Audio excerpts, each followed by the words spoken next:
أعوذ بالله من الشيطان الرجيم.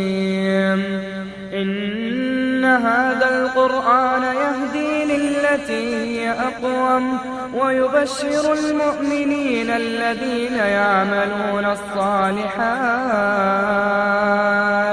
أن لهم أجرا كبيرا وأن الذين لا يؤمنون بالآخرة اعتدنا لهم عذابا أليما.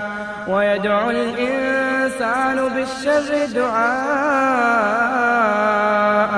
بالخير وكان الإنسان عجولا.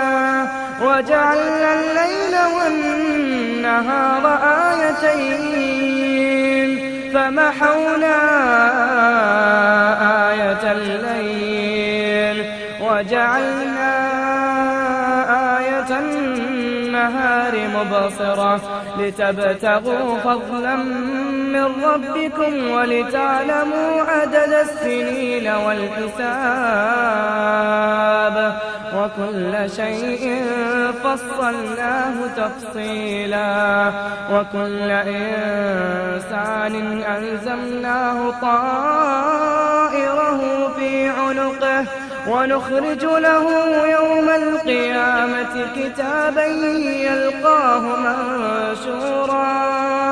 اقرأ كتابك كفى بنفسك اليوم عليك حسيبا.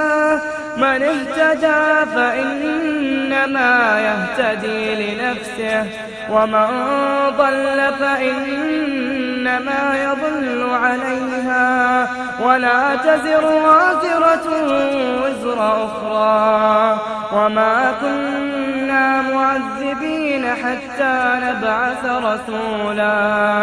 وإذا أردنا أن نهلك قرية أمرنا مترفيها ففسقوا فيها فحق عليها القول فدمرناها تدميرا.